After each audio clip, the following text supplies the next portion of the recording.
Bienvenidos a La Píldora Roja, un espacio donde interpretamos el entorno político, económico y empresarial del Ecuador. Hoy vamos un poco más allá de nuestras fronteras para conversar sobre la crisis política y económica de Colombia. Para ello nos acompañan en el panel dos invitados de altísimo nivel. Se estrena con nosotros María Alejandra Londoño, asesora empresarial. Hola Gustavo, un gusto estar aquí con ustedes, como siempre, sobre todo aquí y bueno, y con nuestro otro invitado Jorge Eduardo, sobre todo estos temas que están sucediendo hoy aquí en Colombia. Gracias a ti, María Alejandra, por acompañarnos y así es, estamos muy felices de tener el día de hoy a nuestro buen amigo Jorge Eduardo Castro, quien es un académico y consultor de empresas. Gustavo y María Alejandra, un gran saludo y para tu audiencia, la mejor energía aquí desde Colombia. Felices de todo lo que está pasando últimamente en Ecuador. Efectivamente, María Alejandra y Jorge nos acompañan desde la bella ciudad de Medellín, la ciudad de la eterna primavera. Enseguida comenzamos a discutir, pero antes revisaremos el punto de mira. A partir del paro nacional del 28 de abril, miles de colombianos han salido a las calles, en principio para protestar contra una reforma tributaria que ya fue retirada. Pese a esto, las manifestaciones continúan en todo el país, teniendo a importantes ciudades como Bogotá y Cali siendo el foco de lamentables episodios de violencia. Se percibe una sensación generalizada de descontento. Hoy en La Píldora Roja analizamos el trasfondo económico y político de estas movilizaciones que adhieren a la idea de que Colombia necesita un rumbo distinto. Parece existir un consenso económico respecto a la necesidad de implementar una reforma tributaria que permita financiar la deuda y gestionar el déficit, buscando conservar la reputación de Colombia como un país responsable y estable ante los mercados financieros internacionales. Sin embargo, algunos críticos la han estimado inoportuna e insuficiente. Ante este contexto, mis queridos amigos, ¿consideran ustedes que la reforma planteada por el presidente Duque tiene aspectos positivos? No hay consenso, ese es el debate, no hay un consenso económico, ni siquiera, digamos, nosotros podemos entender que hay una situación difícil económica, pero probablemente el gobierno tomó unas decisiones muy desafortunadas, creyó que tenía una mayoría parlamentaria y subestimó la situación que desde el contexto geopolítico se estaba construyendo para, digamos, generar una dinámica violenta en Colombia que ya habían vivido ustedes los ecuatorianos y los chilenos y nosotros también en el 2019. Entonces creo que subestimó lo que estaba pasando geopolíticamente y quiso implementar unas reformas que definitivamente tampoco tienen un consenso. Me preguntas qué de bueno ha tenido la reforma, que ha puesto en alto el tema de que los impuestos no son buenos y que ahora hay un espíritu mucho más libertario en las corrientes de opinión pública de Colombia.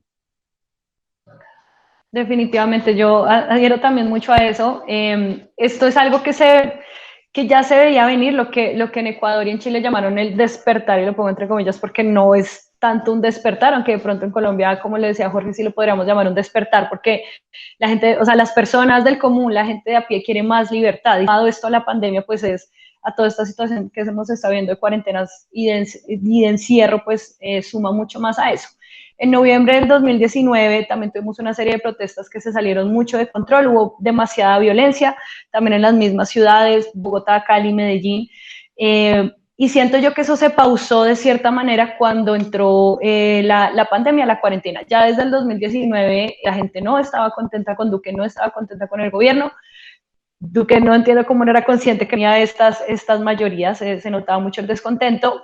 Entramos a las pandemias, encierros, las personas de a pie intentando trabajar, las personas del día a día pues intentando buscar con qué comer y el gobierno diciendo nos encerramos, sobre todo en las ciudades. Y lo que hemos estado viendo en los últimos meses es que la clase política de Colombia está completamente desconectada de lo que está pasando en el país, de lo que le está pasando a la gente de a pie.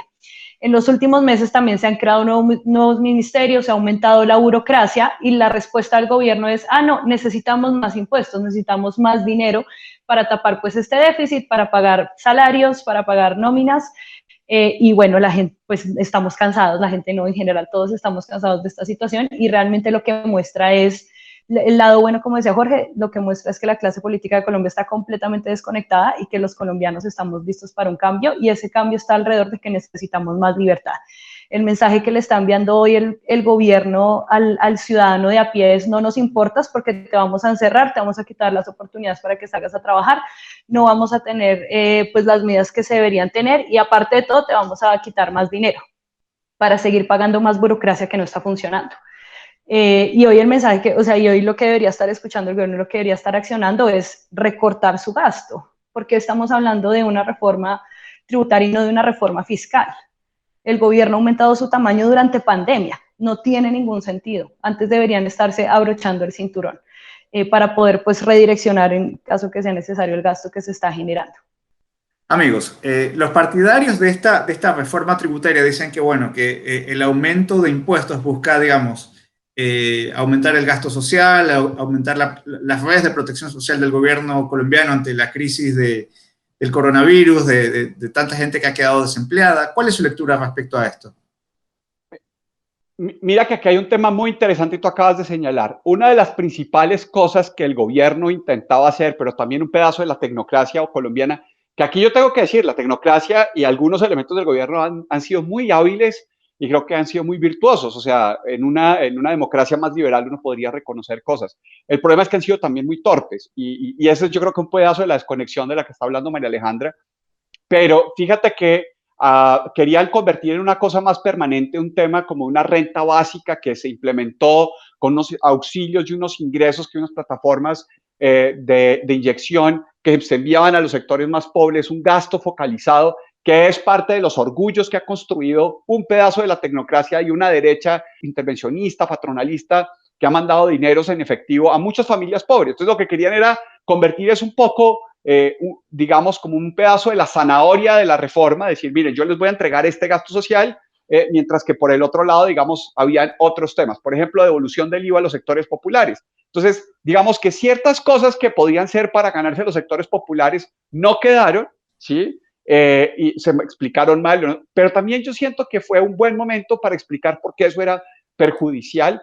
Y adicionalmente, lo otro que querían intentar era hacer, aprovechando la coyuntura, hacer reformas que la tecnocracia, digamos, asociada a los mercados financieros, a las dinámicas de la OCDE, quería promover en Colombia y escogió también un muy mal timing para poder implementar cosas como más impuestos a las personas, menos a las sociedades, personas jurídicas. Y entonces, pues claro, algunos creemos que eso podría ser interesante, que las personas jurídicas tributen menos, pero se hizo también muy mal y en muy mal momento. Entonces, se perdió en un gasto social que en principio podría haberse vendido mejor, digamos que los discursos sociales lo podrían haber recogido bien y que financieramente quizás tenían sentido, pero al final el problema de caja, que todos estamos en un problema de caja en medio de la pandemia, cómo nos endeudamos menos para todo lo que se necesita pagar, pues se habría podido resolver, como dice María Alejandra, con una cosa más agresiva en recorte fiscal e incluso con venta de activos estatales, privatizando cosas que están en muy buen precio en este momento.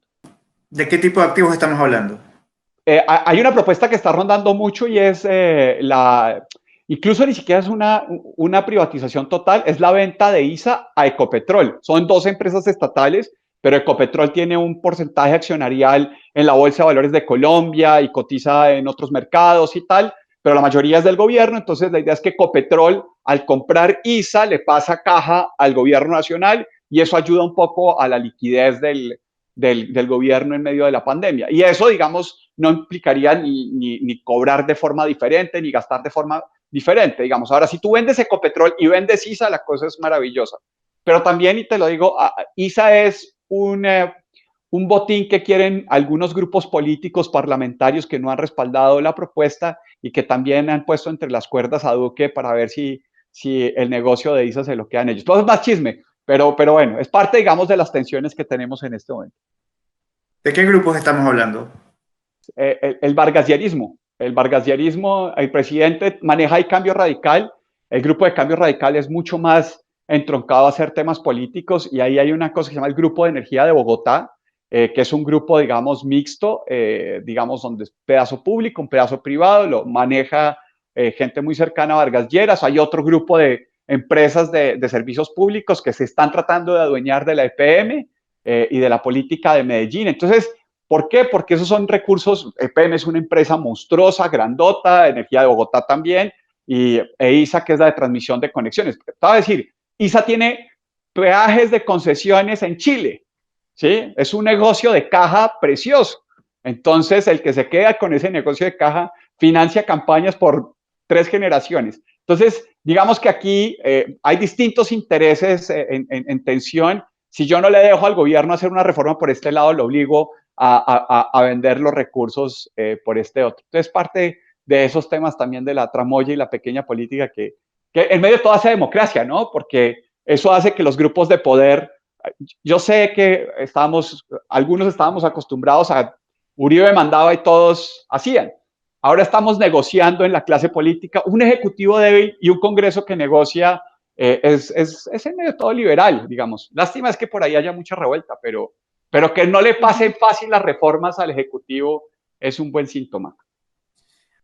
Colombia tiene unos problemas estructurales muy profundos que van más allá de decir necesitamos una reforma tributaria, necesitamos una reforma fiscal, Duque no está haciendo un buen gobierno, van mucho más allá de eso y van en ese punto precisamente que decía Jorge Eduardo, el vargasyerismo. ¿Cuántos años llevamos escuchando los mismos nombres en Colombia en la clase política?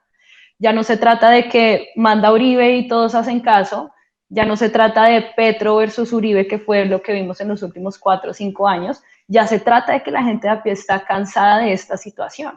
Estamos cansados de ver en los noticieros lo mismo, estamos cansados de ver en Twitter las mismas peleas.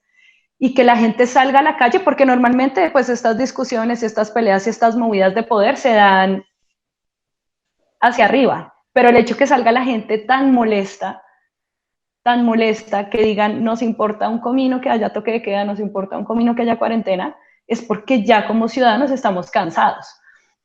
Y la lectura que yo tengo hoy de Colombia es, necesitamos un cambio cultural impresionante respecto a cómo estamos viendo la clase política.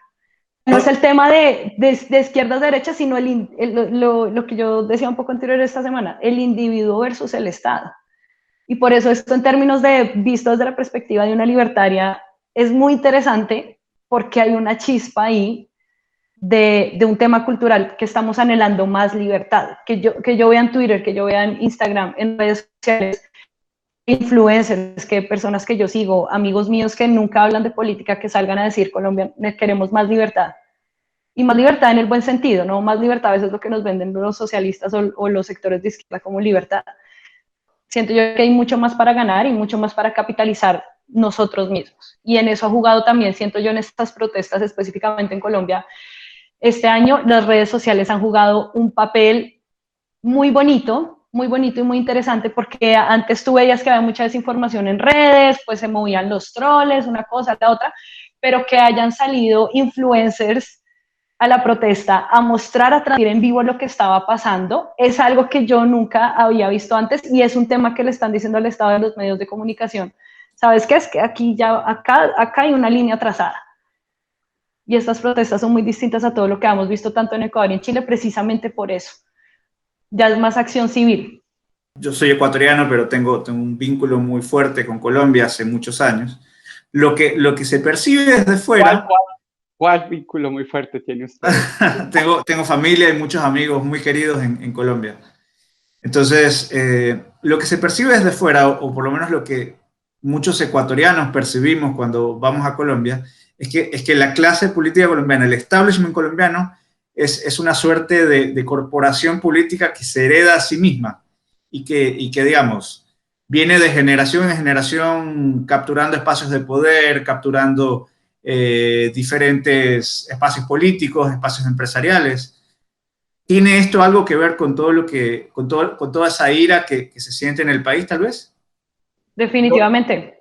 O sea, para mí lo es, porque si vemos la pelea Petro-Uribe, Petro ha estado en medios y en la boca de todo el mundo desde la toma del Palacio de Justicia. Uribe, ni se diga, es 2021 y el 2001 ganó su primera presidencia Uribe. Y todavía que estemos hablando de lo mismo, obviamente somos generaciones que estamos cansados del tema. O sea, esto a veces incluso destruye hasta familias estas discusiones. Es lo que se está dando y por eso te decía, hoy en día estamos viendo que la gente ya está cansada. Tenemos hoy los medios, el tema que también lo hemos hablado mucho con Jorge Eduardo, de la hiperdigitalización que estamos viviendo gracias a la pandemia, gracias al COVID.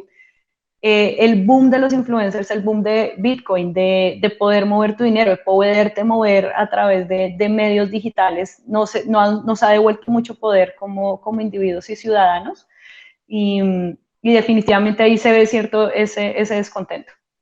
Yo complemento lo que está diciendo María Alejandra, y con este tema que decía del individuo, digamos, y como la sociedad y cómo los medios digitales están moviendo cosas diferentes en este momento, y distinto a lo que pasó en el 2019. O sea, yo creo que si la pandemia está clave en la opinión pública, porque aquí hay cosas diferentes que tú estabas poniendo el establishment, pero la pandemia también hizo una pregunta, un énfasis, un acento en libertad que es un poco distinto a que si hubiera sucedido sin pandemia. Si en el 2020 sin pandemia surge esto, quizás hay que hacer una negociación o hay un tema, digamos, menos en función de las libertades.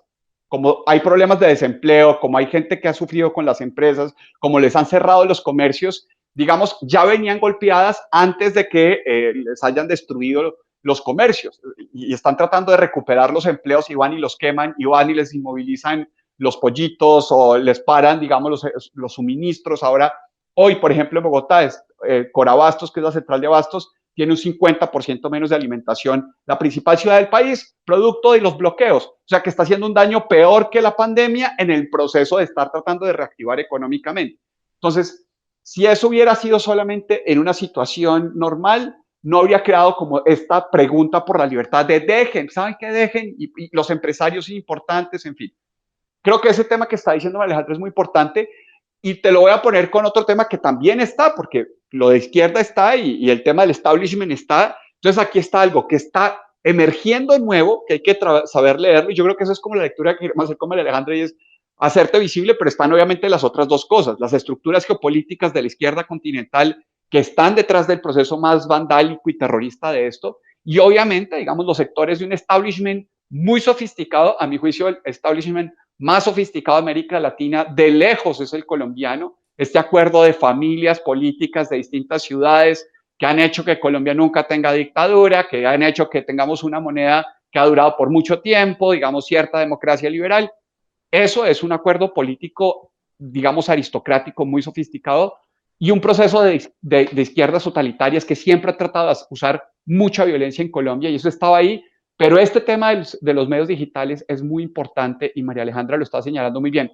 Porque una cosa, María Alejandra nos puede comentar un poco más de esto, a ver si ella también lo percibió, pero es que esta vez, ahí sí, como se metían en los conjuntos, se nos metieron en Instagram. O sea, el debate político estaba en Twitter, pero de un momento a otro, todo el debate, y uno empezó a ver modelos, artistas, se puso en Instagram. Y ahora todo el mundo dice, ¿qué mamera Instagram?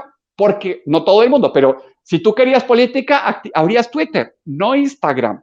Entonces yo creo que ahí va a haber y ahí empezó a haber unas reacciones. Y gente que estaba en su espacio en Instagram, están sintiendo que se les metieron en el rancho, y hay una reacción. Porque sin duda que hay un tema comunicativo planificado también. Uh-huh. Sí, de acuerdo. Y más que se les metieran al rancho también, sí, obviamente, pues están aprovechando la viralidad.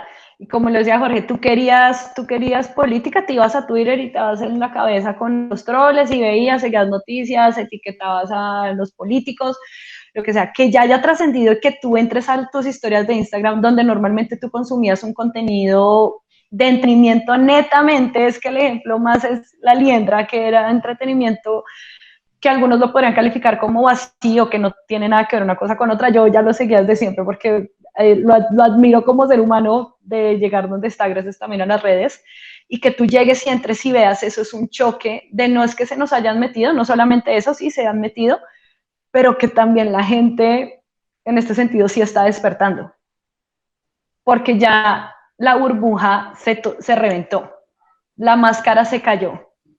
Y lo que estamos viendo hoy, gracias a las redes sociales, a esas transmisiones en vivo, a esas personas, a esos modelos, a esos influencers, es que es una cosa que nunca antes se había visto en ninguna parte, y es gracias a las redes sociales.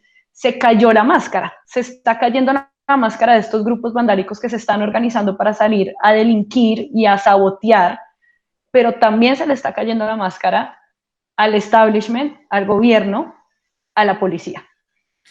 Porque hay cosas de parte y parte, y se les está cayendo la máscara a todos, y las personas están empezando a decir, esto no es Petro Uribe, esto no es socialdemocracia, esto no es Chávez, esto va más allá, que es lo que como libertarios siempre pues defendemos. Esto va más allá de, es que el menos peor, esto va más allá de eso, esto va más allá de decir, anhelamos más libertad y la respuesta violenta pues es una respuesta desde la frustración de estamos cansados y no más, ya no más. Quiero ir hacia allá, porque justamente diversas voces en Colombia sostienen que las protestas están ligadas con un manejo errático de la pandemia, el aumento de la pobreza y el repunte del desempleo, pero también a los errores de un poder ejecutivo inexperto y capturado por poderosos grupos de interés.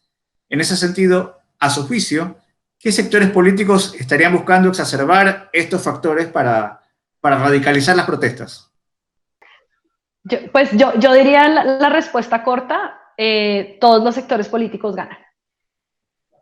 Porque por un lado gana pues el de gobierno para de pronto tal vez jugar un papel de víctima, pero también gana bueno, no quiero decir la izquierda, la competencia del gobierno, digámoslo así,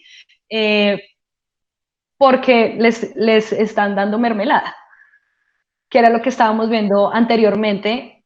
Duque era altamente impopular y siento yo que hubo mucha mermelada, lo que te decía, se crearon ministerios, se crearon secretarías en muchos niveles y están repartiendo mermelada. Todos ganan, o sea, toda la clase política gana en este sentido. Mermelada es decir, reparto, botines políticos. Sí, es que hay una frase de un exministro de Santos que hablaba era sobre las regalías, y es que decía que el dinero que llegaba del petróleo había que repartirlo como una mermelada para que le llegara a todo el mundo. Entonces, claro, lo decía el ministro de además un presidente que fue famoso porque cuando Pastrana, que fue otro momento político muy difícil, que también hubo movilizaciones, pero fue diferente, digamos. Pues Santos compraba parlamentarios, se llamaban los cupos parlamentarios. En Estados Unidos existe eso, se llama, digamos, como el pork money, el dinero del puerco, que es un poco lo que le dicen a un congresista de, mira, yo te voy a dar tu platica para pavimentar a tus amigos que votan por ti. Entonces tienen un presupuesto, que es el presupuesto del puerco, para que vayan los políticos a ganar voticos. Eso existe en todos los países, digamos, pero se exacerba justo en un año preelectoral, el próximo es el año de elecciones, de Congreso. Entonces me encantó la respuesta de María Alejandra de que todos ganaron. En medio de todo, sí, digamos, hay un par de grupos que yo sí creo que van a quedar muy debilitados. El duquismo, los que estaban más como al centro técnico, el duquismo, Fajardo, Claudia López, van a quedar muy, muy duros, pero los que negocian más fuerte, digamos, de esto, y es a los que hay que sentarle unas bases, un contrapeso más duro desde los sectores libertarios, que son, obviamente, digamos, los sectores más clientelistas, Vargas Lleras y Gaviria, ellos no tienen candidato presidencial, entonces tienen que hacer valer sus pequeños partidos para que les den una tajada, una mermelada importante, un par de puntos en la reforma tributaria, algo de presupuesto para ir a ganar votos en las próximas elecciones. Ya tienen que tener 4 o 5 senadores, que nosotros tenemos, no sé si ustedes en Ecuador saben, pero tenemos una coalición de gobierno con 5 partidos y una oposición con 3 y otros que juegan como en una cosa como neutra. Entonces, la coalición de gobierno, algunos con más cara y otros con menos, digamos, están recibiendo el palo, el golpe y tal, pero entonces ahora que el vandálico se funcionó, entonces ahora ellos pueden reclamar y así, si ven, nosotros somos la coalición del orden, nosotros somos la coalición de lo técnico, y ahí hay un grupito que quiere negociar duro, que son estos clientelistas. En la izquierda hay unos temas vandálicos que están jugando a otro juego, que hay que denunciarlo y que sí es muy peligroso también. Porque me encanta que, digamos, creo que vemos muchas posibilidades, digamos, de que esto cuaje bien. Lo de la liendra hay que comentarlo más, María Alejandra, que yo no sabía que tú seguías a la liendra de antes, pero lo de la liendra es una persona que a partir de las redes sociales, que la mamá tenía una tienda de esquina, se ha vuelto el multimillonario, ¿cierto? Tiene casi 1 millón, 2 millones de seguidores en Instagram, hace concursos con carros, es un empresario, a punta de su contenido, ha sido empresario. Y entonces en la reforma tributaria él dijo, miren, yo estoy por la marcha en contra de la reforma tributaria. A mí no me inviten a que hable de la educación, de la salud, de otros temas. Si vamos a hablar de la reforma tributaria, yo voy.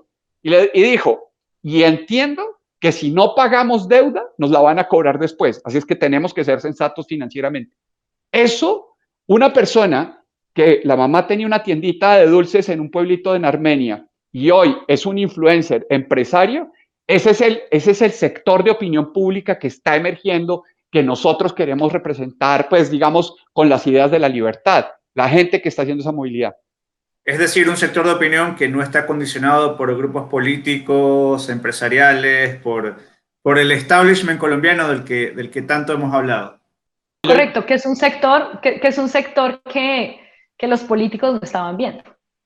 Tú tienes los medios tradicionales, tienes los influenciadores de opinión en Twitter que hablan de política todo el tiempo, pero que un muchacho que viene de un origen muy humilde, que hoy tenga millones de seguidores en Instagram, que venía de un contenido netamente pues de entretenimiento, o sea, de entretenimiento, de parodias, nada que ver con política, nada que ver con absolutamente nada, salga y empiece a defender esto, es algo que yo sé, o sea, que definitivamente el gobierno no veía venir, que ninguno de estos grupos de interés venía a venir y que ha sido una cachetada en la cara porque muestra realmente la sensación del colombiano real, de la gran mayoría del país. Ahora, les quiero plantear esto, ¿por qué? Porque desde Ecuador, algunos actores de opinión relevantes perciben esto como una arremetida del Grupo de Puebla desde Colombia. ¿Qué lectura tienen ustedes al respecto? Yo creo que sí hay un esfuerzo de instrumentalización. O sea, no, porque estamos nosotros muy contentos como la Alejandra, digamos, revisando lo bueno para alimentarlo con entusiasmo y con diligencia. Eso no significa que seamos, digamos, ni cinco de ingenuos, que aquí hay una operación internacional en marcha, ¿cierto? Los cubanos gobiernan desde el 59, los mismos que ganaron con revolución, que han utilizado, digamos, las armas para promoverla en los 50, en los 60, en los 70, en los 80, que en los 80 se dedicaron por toda América Latina, ¿cierto? En cada vez, como les tocó, esa fue la década de los ajustes del FMI, pues había ajuste económico y ellos levantaban, tal cual como ahora, a las criminalidades, a las organizaciones sociales, que nos están construyendo en Ecuador, en Chile y en Colombia la receta de los 80. Pues que esa receta de los 80 a finales de los 80 y en los 90 fue lo que llevó el Caracazo. O sea, el paquete de Caldera se convirtió en el Caracazo, surge las condiciones para que intente dar golpe de Estado Hugo Chávez. Eso aquí no es posible, pero fue de una situación similar a esta que se está cocinando y que la intentaban exportar en República Dominicana, en Caracas, en todas partes en América Latina. La misma receta. Es la misma receta, solo que los tiempos ya son distintos y lo que te decía, no midieron adecuadamente el impacto de las redes sociales. No midieron adecuadamente el descontento de la gente por estar encerrados. Y están intentando replicar una receta de los 80s en el 2021 durante una pandemia que nadie se esperaba. Entonces, esa máscara se cayó. Es súper claro, o sea, es súper claro que obviamente hay una instrumentalización. Mira, no cabe la menor duda. Si alguien quiere venir a decir que no existe, mira, o eres muy ingenuo, o eres muy ciego, o los apoyas. Pero sí hay una instrumentalización, solo que esa máscara se está cayendo en este momento y pues también que acá hay otro tema que tiene Colombia, que es las drogas. Ecuador tiene que tener mucho cuidado sobre lo que va a pasar en Colombia porque las repercusiones para Ecuador de cualquier equivocación en Colombia son tsunámicas, ¿sí? Estamos de acuerdo. Si aquí, digamos, llega un gobierno que empieza a ser, digamos, de izquierda y se parece algo a Venezuela, la migración que han tenido en Ecuador de venezolanos es pequeña a la migración que van a tener de colombianos. O sea, esto va a ser una inundación, Ecuador. Pero ese no es el tema más complicado, es el tema, digamos, de la incrementación de los conflictos asociados a los cultivos de narcotráfico que va a tener en Colombia si esto no se maneja, bien, porque en este momento, digamos, Ecuador, y eso lo sabes tú muchísimo mejor que nosotros, se convirtió en un depósito de narcotráfico y de mafias y una retaguardia financiera también para las cosas que están pasando en Colombia y en Venezuela. Entonces, lamentablemente sí. No, pues es que esa es la segunda mermelada de Colombia. ¿Quién se reparte el botín de la producción y de la distribución de las drogas? Es demasiado dinero, es demasiado dinero. Este país no se ha quebrado, no porque como dijo un amigo mío por ahí en Twitter, está pegado con babas, sino por la plata del narcotráfico. Y ese es un problema mundial y ese es un tema que también va mucho más allá de las protestas, que va mucho más allá de izquierda o de derecha y que de nuevo volvemos al punto central. ¿Por qué no se está tocando este tema en la agenda internacional? La legalización de las drogas. Porque en Colombia todavía solo el cannabis medio es regulado, altamente regulado, que no se puede hacer absolutamente nada. Cuando, y yo lo veo así, y así lo siento, y es que de los problemas estructurales más profundos que tiene Colombia es la lucha contra las drogas, que es una guerra que hace rato está perdida. De nuevo, una guerra también heredada de los 80s. Seguimos en el 2021, el mundo ha cambiado, todo ha cambiado y seguimos insistiendo. Y ese es uno de los problemas estructurales más grandes. Esa es la segunda, no es la segunda, sería la primera mermelada de Colombia, los dineros del narcotráfico. Por encima del reparto de empresas públicas y de cuotas y Por espacios. encima del reparto de empresas públicas. ¿Por qué crees que hay disidencias de las FARC? ¿Por qué crees que todavía hay ELN? Porque hay paramilitares en Colombia. ¿Por qué si hubo proceso de paz todavía? De nuevo, porque, o sea, porque hay cartas del ELN en Twitter, porque hay disidencias de las FARC, porque se escapó este señor que se escapó. La respuesta está ahí y de nuevo tenemos que ser muy cortos de vista para no ver que hay un problema estructural que se tiene que atacar y que se tiene que hablar. No es un tema de, ay, sí, el socialismo por el socialismo y porque queremos vivir en el paraíso comunista. La plata es demasiado dinero, es que es algo que yo creo que no nos alcanzamos a dimensionar la cantidad de dinero que hay. O sea, en todo el mundo se consume cocaína colombiana. Fajos de $100 en efectivo, constantes y sonantes circulando a ambos lados de la frontera, de hecho. No, pero hay un cartel que no mencionaste, que estabas mencionando los otros días. El cartel más complicado que tenemos se llama el cartel de los soles, que está en Clavo y Miraflores. O sea, que este es el tema principal de lo que está sucediendo esta semana en Colombia. No es Colombia. O sea, se está completando la fase de cubanización de Venezuela en este momento. No sé si ustedes han oído el tema del Consejo Nacional Electoral en Venezuela, que es parte, digamos, de lo que se está ocultando en este momento. Si no estuviéramos con todas las tensiones aquí en Colombia, las marchas y las protestas, lo que estaría en la agenda de opinión pública internacional es el proceso, digamos, de la conformación del nuevo Consejo Nacional Electoral para validar que la última Asamblea Nacional Liberal que tuvo Venezuela murió en diciembre de este año. Y entonces ahora lo que tenemos es un partido único en Venezuela, un partido comunista, porque ya Juan Guaidó y todos los del G4 y todos los partidos políticos que antes existían, ahora ya no existe. O sea, desde esta semana, Venezuela es oficialmente, y después de que se consolide el Consejo Nacional Electoral, es un país comunista que es un enclave continental de Cuba, financiado efectivamente, como dice María Alejandra, por el tema del narcotráfico. Entonces, digamos, la expansión del comunismo en América Latina está entroncado con el proceso narcotraficante. Entonces, aquí hay que ser mucho más inteligentes en la respuesta. Es lo que te decía, es la primera mermelada y estamos siendo demasiado cortos de vista. Y de nuevo, la solución no es tan simple como, legalicemos, no, hay que empezar a hablar, hay que empezar pues, a traer estos temas a la agenda, que no es tan simple, no es tan simple. Y esa violencia, y es que se vive todos los días, ¿me entiendes? Al día, ¿cuántas personas se están muriendo? No están muriendo, se están matando a causa del narcotráfico, a causa de este poder. Y de nuevo, regresamos, de nuevo, es que no es izquierda versus derecha, no es el comunismo versus Duque, no es el uribismo versus Petro, es el individuo versus el Estado. Porque es el ciudadano de a pie versus el establishment. Es el ciudadano de a pie versus el establishment versus el control central que te está diciendo, ¿sabes qué? La marihuana, la cocaína, el tusi, lo que sea, todo es ilegal. Y lo que están haciendo es entregarle el poder a la gente que está dispuesta a tomarlo con violencia y que somos un país que llevamos 60, 70 años en guerra, violencia, masacres. Porque el gobierno, el establishment internacional se rehúsa a ver la realidad y se rehúsa a decir, oiga, individuos bien pensantes, de nuevo, como la liendra, individuos bien pensantes como los que estamos aquí hablando, como el señor que sale a vender aguacates todos los días, ¿dónde quedan? Es que es un control absurdo. O sea, ya lo vimos en Cuba, lo vimos en Venezuela, que sigue, y la gente está cansada de eso. De nuevo, se están cayendo las máscaras. Siento que esto solo está mostrando que se están cayendo las máscaras. La democracia está cerca de, no digo de morir, pero sí definitivamente estamos cerca de una transformación política a nivel internacional. y que ya no es tan simple como en los 80s, ya no es tan simple izquierdas o derechas, ya no es tan simple como eso.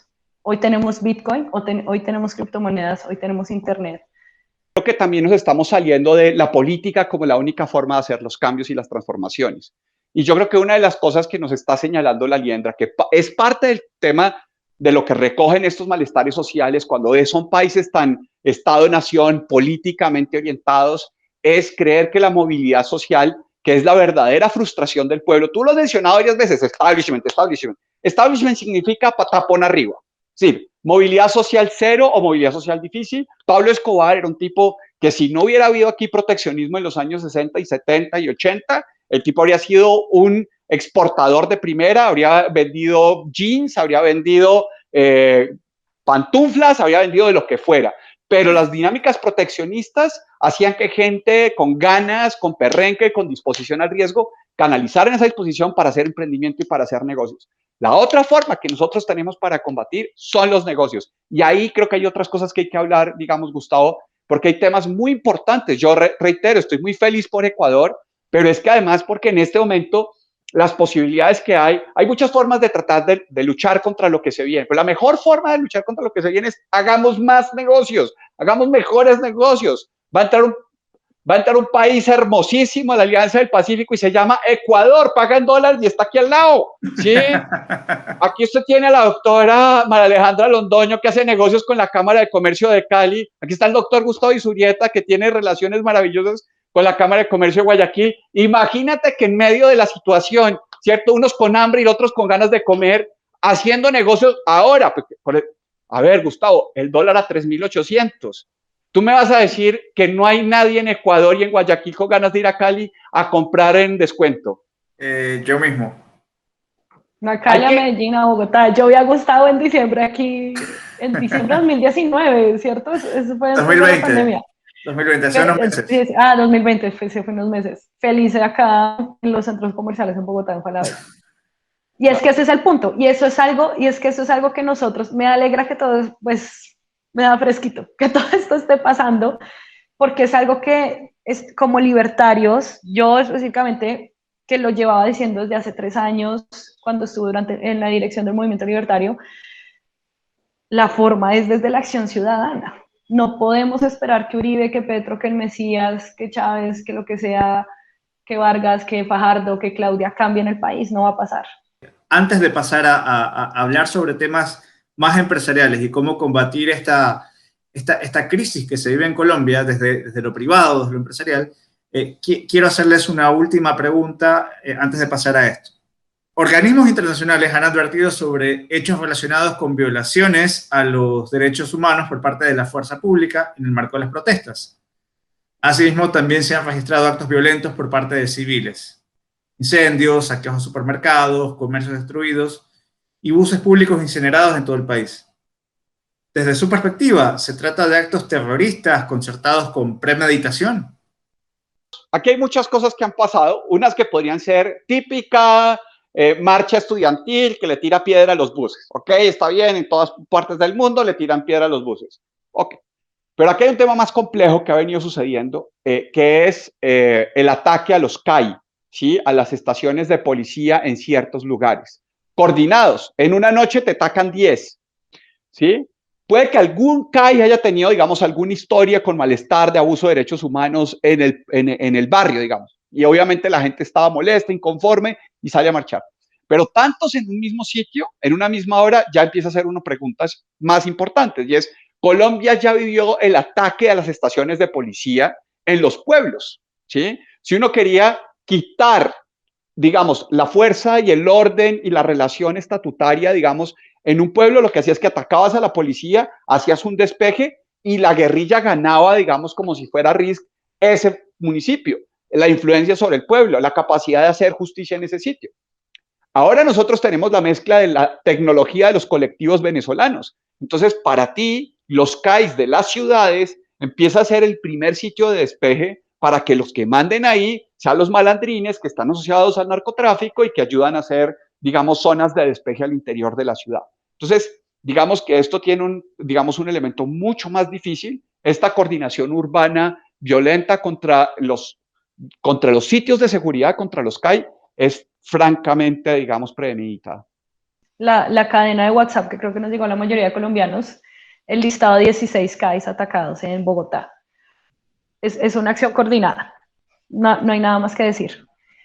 Y es que la policía en Colombia, frente a los ciudadanos, también está altamente desprestigiada. Ya venía desprestigiada desde el año pasado, lo que decía Jorge, típica marcha estudiantil. Mira, eso era algo que uno como estudiante universitario en Bogotá, en Medellín, es el pan de día a día. Hay protestas, se van a dar en la cabeza el SMAT y los estudiantes. Eso ya es algo que es tenaz también que tengamos que vivir esa realidad, pero así se las hoy. Y el SMAT, la policía, está altamente desprestigiada en Colombia. Se terminó de desprestigiar aparte durante la pandemia, porque la policía, en vez de estar haciendo su trabajo, que es protegiendo, cuidando a los ciudadanos, manteniendo la seguridad, se dedicó a poner multas porque no estabas usando tapabocas. Yo antes de la pandemia, yo veía a un policía y yo decía, chévere, el policía, todo bien, bacano. Hay un policía cerca, por si acaso. Durante la pandemia tú veías un policía y tú no hallabas qué hacer, porque me va a poner el parte, me va a pedir la cédula, me van a requisar, ¿qué me va a pedir este señor? Y ahora aparte dices, qué susto vivir al lado de un CAI, porque en qué momento lo prenden a piedra, lo incendian y ponen en riesgo toda la comunidad. Entonces acá hay otro problema adicional también, que también es muy profundo y es muy estructural, y no es como, están atacando los CAIs por tomarse la ciudad, sí, lo están haciendo también. Pero la policía como fuerza armada y como institución en Colombia, y bueno, no sé en otras partes del mundo, pero por lo menos en Colombia está muy desprestigiada. Y eso también lleva a otro tipo de problemas. Los ciudadanos no nos sentimos protegidos por el gobierno. La policía representa al gobierno, representa al establishment. Y si no nos sentimos nosotros protegidos y seguros, ¿qué sigue? Qué fuerte. ¿Qué sale ahí? La propiedad privada a defenderse, la misma gente a defenderse. Si ves que es algo demasiado profundo que va más allá de la acción coordinada de tumbarse los CAIs. Y es una realidad muy terrible también, o sea, es... Pero, digamos, aquí yo quiero matizar con un tema y es, yo entiendo ese proceso, pero hay un tema y es, uno de los desafíos que tiene, digamos, el proceso de inteligencia en Colombia ha sido, evidentemente, romper la relación que hay entre lo que decía María Alejandra, de que uno con el policía y después de la recuperación de orden público, nosotros pasábamos a veces saludando a los del ejército porque recuperaron zonas, digamos, había una mejor relación con ciertos temas, pero es que hay un tema muy importante que no quiero pasar y es el ataque sistemático a la policía colombiana, que ha sido la que mejores golpes le ha dado a las fuerzas de izquierda en este país, ¿sí? Y por eso es que fueron y atacaron la escuela de cadetes, los del ELN, porque, digamos, el esfuerzo de desmoralización y de separación entre la policía y la sociedad es muy importante. La sociedad no salió a respaldar, o sea, tú quieres una mejor policía y no estás preocupado por el sitio donde se forma la policía. O sea, tú quieres policías que lideren mejor a sus tropas en el momento de los enfrentamientos o que trabajen mejor en los cuadrantes. Y entonces, ¿eso de dónde va a salir? Pues de los sitios donde entrenan a los policías, porque los capitanes, los mayores y los coroneles salen de esa escuela de cadetes. Y si tú ahí a ellos no les tuviste solidaridad, pues ellos también te van a ver, digamos, como un agente hostil. Finalmente ellos están tratando de ganar la vida de alguna manera y hacen lo que hacen como lo pueden. Entonces, esa disociación entre, digamos, sociedad y aparato de seguridad es muy importante precisamente, digamos, para otras fuerzas de seguridad que quieren jugar en este terreno, ¿sí? Y ahí el gobierno los desgastó enormemente en el proceso de la pandemia.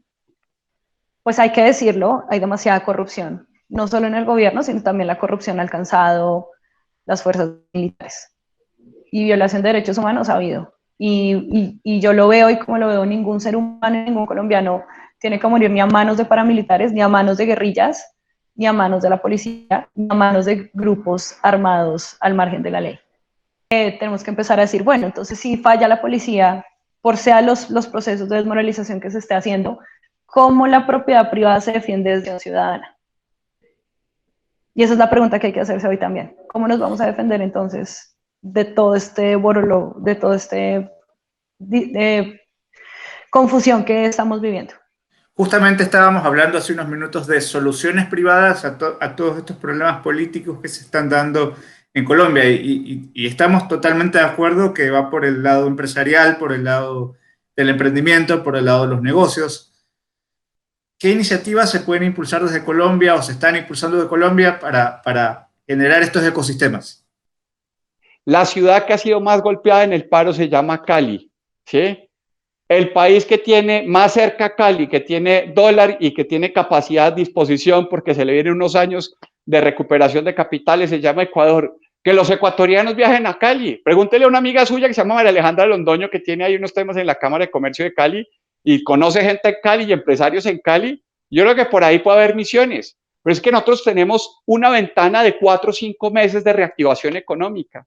Ustedes los ecuatorianos haciendo compras que les sirven con el margen de beneficio, se sienten cómodos. Y aquí llegan dólares y entonces el empresario que se sentía golpeado y desmoralizado vuelve a la batalla.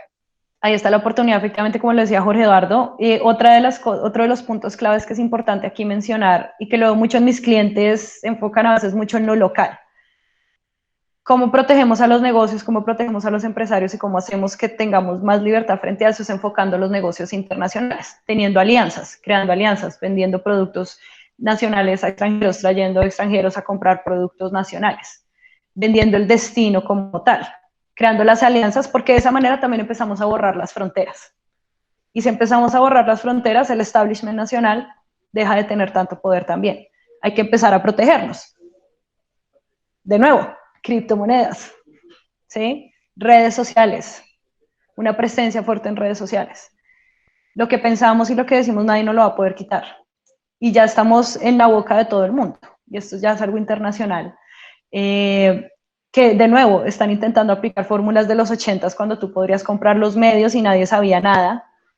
Hoy ya no puedes hacer eso. Entonces siento que esos son los principales, enfocarse internacionalmente, protegerse a través de sistemas financieros que no dependan de un gobierno y finalmente pues tener una presencia en redes importante. Como sabes, pues yo eso es lo que asesoro y de la importancia de hacerlo, de generar pues esas alianzas.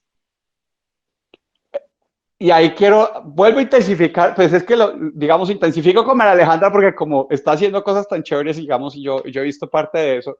Entonces, hay un tema que ella está hablando, el tema de criptomonedas, de finanzas, de tecnología, y ustedes tienen la oportunidad ahora, Gustavo, de crear un escenario en Ecuador favorable al mundo fintech. Y cuando integren la Alianza del Pacífico, ustedes están dolarizados, van a ser probablemente el primer país de continente en la Alianza del Pacífico dolarizado, porque creo que Panamá se va a demorar un poco más, ¿sí? Y está Singapur, que este fin de semana firmó ser Estado asociado. Entonces, ustedes probablemente pueden ser el puerto de los singapurenses para venir a financiar a toda la Alianza del Pacífico. Y nosotros nos vamos contigo y allá trabajamos en desarrollar estrategias de crowdfunding, fundraising, que se puedan hacer desde México, desde Ecuador, desde Chile, pero tienen que territorializarse. En estos días una persona cercana me decía, ¿dónde se van a territorializar todos esos billones de dólares en criptoactivos? Porque en algún sitio se tienen que volver físicos, en algún sitio tienen que pagar impuestos. Pues si Ecuador los recibe, con mucho gusto allá hay que llevarlos. Entonces, y que en Ecuador haya dinero, le sirve a Colombia. Eso es lo primero que toca que todos comprendamos. Que sea próspero Ecuador es un pedazo de la salvación y del proceso de Colombia. Es decir, en Ecuador se habla mucho de que hay capitales de procedencia irregular que vienen de Colombia y que, digamos, que están permeando las zonas de frontera, están permeando algunas provincias de la costa pacífica. Pero estamos hablando ya de negocios sofisticados, estamos hablando de negocios legales, estamos hablando de negocios con proyección internacional, es decir, actividades que realmente dinamicen la economía, que realmente crean valor, que realmente generan negocios y prosperidad. Sí, lo voy a decir aquí tú compites con ética, ¿sí? Con épica y con estética. Necesitamos negocios que le pongan, no solo el debate de es que esto es más justo, más honesto de hacer que el narcotráfico o que la corrupción, ¿sí? Sino que se ve más lindo, pero es más chévere de hacer, ¿cierto? Y todo eso hay que poderlo poner para que las generaciones que están formando en hacer empresa, para que creen nuevos establishments en el continente mucho más competitivos, de un tamaño internacional enorme, que lo que nosotros creemos que es llevar nuestros países al límite se nos haya quedado chiquito porque ellos pueden llevarlo 3 o 1000 veces por encima. Amigos, ¿cuáles son sus conclusiones de todo lo que hemos conversado a lo largo de esta sesión? Primero, los individuos.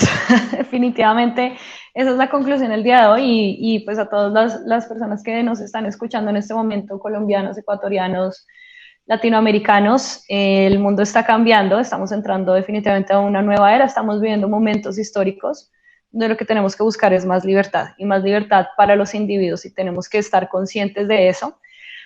También en todo este tema de las protestas y de estas peleas políticas, a veces se nos olvida quién está del otro lado de la pantalla, quién está al lado de nosotros en las protestas, quién está hablando con nosotros. Y siento que también es importante primero pararnos desde esa posición de hay una persona del otro lado, hay un ser humano del otro lado, ¿sí? Y de nuevo, primero los individuos, somos nosotros como individuos los que vamos a cambiar nuestros países, los que vamos a cambiar el mundo. Y eso es a lo que tenemos que empujarle. No podemos comprarnos la propaganda política, no podemos comprarnos la propaganda del pánico. Empezar a buscar alternativas de mercado al gobierno. Hay que empezar a buscar otras aristas, hay que empezar o sea, en vez de quejarnos hay que tomar acción, que es algo que también digo mucho, y que de nuevo el problema es mucho más profundo. De todo lo que hemos hablado, los problemas estructurales son mucho más profundos, entonces no hay que comer entero y no nos olvidemos que primero somos individuos y que primero somos seres humanos y que asimismo la persona que está frente a nosotros también lo es. Jorge, tus conclusiones. Estás muteado, Jorge. Recojo lo que acaba de decir María Alejandra. Hagamos el énfasis en los individuos, ¿sí? Porque parte de esta angustia también de estas marchas es esta necesidad del cambio colectivo, de la transformación de cosas muy colectivistas, pero lo que necesitamos es crear autopistas para que los individuos podamos encontrar a otros individuos, ¿sí? En otros países, con otros contextos. Lo digital nos ayuda a encontrarnos primero desde nuestras diferencias duras, fuertes, tal, pero también después desde esos pequeños pasos en los que vamos haciendo intercambios positivos hasta que podemos comerciar o incluso podemos invertir conjuntamente. Eso que lo hablamos en clave de países es lo que necesitamos hacer más tejidos, ¿sí? Para poner un tema, son menos Petros y menos Uribes, que ha sido un poco el énfasis que ha hecho María Alejandra, y es más el comerciante con el otro comerciante, con el otro comerciante, y cómo vamos integrando esa red. Todos somos comerciantes, además, en este momento. Todos tenemos un pedazo de nuestra marca profesional en las redes, tenemos un pedazo de nuestro capital moviendo nuestro sistema en los bitcoins. Entonces creo que acelerar eso nos puede ayudar a que en momentos de tensión no cedamos ante la historia del pánico, que es con la que, digamos, empieza toda historia de violencia. La gente que hoy se siente comprometida a quemar o atacar a los CAIs es porque realmente tiene una lógica muy colectivista y no siente otro camino distinto para sí mismo como ser humano y como individuo. Y hay que crear para esas personas que sienten que no hay otra salida, hay que crear esas salidas. Porque de nuevo, ningún ser humano en Colombia tiene que morir a causa de la violencia, ni a manos de la policía, ni a manos de bandas criminales. No es lo que tiene que ser, y la forma de crear esas oportunidades es a través de los medios. Y lo mismo también para las Fuerzas Armadas. La solución está a través de la propiedad privada y de la acción privada y de la acción que como individuos tenemos. Amigos, me ha dado muchísimo gusto compartir con ustedes este espacio. Realmente ha sido una conversación muy dinámica, muy productiva. Creo que va a ser un insumo muy útil para nuestra audiencia. Les quiero dar las gracias, les mando un fuerte abrazo y recordarles que nos vemos en una próxima oportunidad. Gracias a ti, Gustavo. Un abrazo, Gustavo. Gustavo. Doctor. Invítenos un día para hablar de negocios, que hoy apenas fue complementario. Invítenos a hablar de negocios. Invitado siempre, bienvenido siempre. Vale, un abrazo. Un abrazo para ustedes.